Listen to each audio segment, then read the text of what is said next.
বিজেপির প্রাক্তন রাজ্য সভাপতি দিলীপ ঘোষকে সশ্রদ্ধ অভিনন্দন জানালেন ব্যারাকপুরের সাংসদ পার্থ ভৌমিক। অন্যদিকে হাসি মুখে দিলীপ ঘোষের সিদ্ধান্তকে স্বাগত জানালেন রাজ্যের শিক্ষামন্ত্রী ব্রাত্য বসু।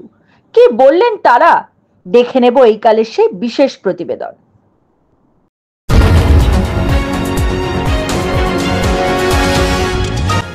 আপনারা দেখছেন এইকাল.in, সঙ্গে থাকুন, ভরসা রাখুন। দেখে ওই কথাটাই বারবার মনে হচ্ছে। প্রখ্যাত কবিগুরু রবীন্দ্রনাথের গান, সখী ভাবনা কাহারে বলে, সখী যাতনা কাহারে বলে, তোমরা যে বলো দিবস রজনী, ভালোবাসা ভালোবাসা, সখী ভালোবাসা কারে কয়। দিলীপদা এতদিনে রবীন্দ্রনাথকে উপলব্ধি করতে পেরেছেন, আত্মোপলব্ধি করতে পেরেছেন। তার জন্য দিলীপদাকে আমার সশ্রদ্ধ অভিনন্দন রইল। না না না, সশ্রদ্ধ অভিনন্দন রইল। আমি রবীন্দ্রনাথকে গান উদ্ধৃতি করে আমন্ত্রণ পেয়েছেন, আমন্ত্রণ যাচ্ছেন? না না, আমার আমন্ত্রণটা বড় কথা নয়। বড় কথা হচ্ছে আমি অন্তরের অন্তঃস্থল থেকে দিলীপ দাকে তার আগামী জীবনের জন্য তার শুভকামনা।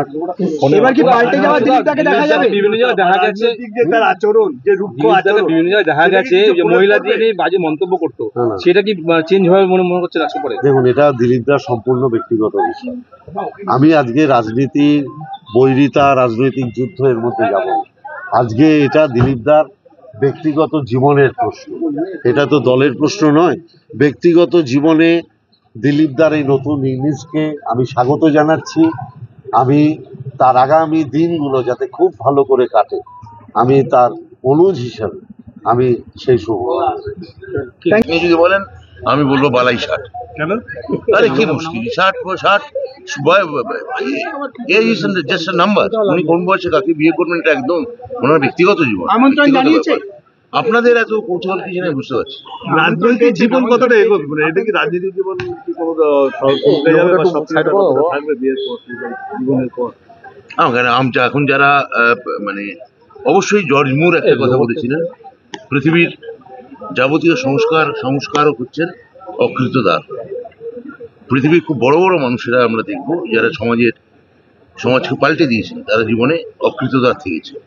আমার মুখ্যমন্ত্রী তার একটা বড় নিদর্শন। কিন্তু তার বেলায় সেই জীবন সবাই কাটাতে পারে না। ফলে একজন মানুষ যদি যে বয়সেই হোক, তিনি যদি তার বুদ্ধি, হৃদয়, স্নায়ু, সংবেদন তার প্রতি যদি সাড়া দিয়ে থাকেন, তিনি আমাদের বিরোধী দলের হলেও আমার তাকে শুভেচ্ছা ছাড়া জানানোর, আমি তাকে এই ক্ষেত্রে অন্তত গোলাপি পাঠাবো। এই ধরনের প্রশ্নের কোনো মানে নেই। মহিলাদের অনেক বাজে মন্তব্য দিলীপ ঘোষ এক সময়, তো বিবাহিত হওয়ার পর কি কমবে বলে মনে করছেন? এইটা একটা ভালো প্রশ্ন। এইটা একটা ভালো প্রশ্ন। আমার মনে হয় যে এই সময় নিশ্চয়ই আপনারা যেটা বলছেন, মহিলা সংক্রান্ত তার যে দৃষ্টিভঙ্গি বা তার বক্তব্য বা তার যে ধরনের ওই কথাবার্তা, সেগুলো নিশ্চয়ই এবার তিনি বিরত হবেন। কেননা বাড়ি থেকে আমার ধারণা সেন্সরশিপ থাকবে। শোভনলাল রাহার প্রতিবেদন, এই কাল।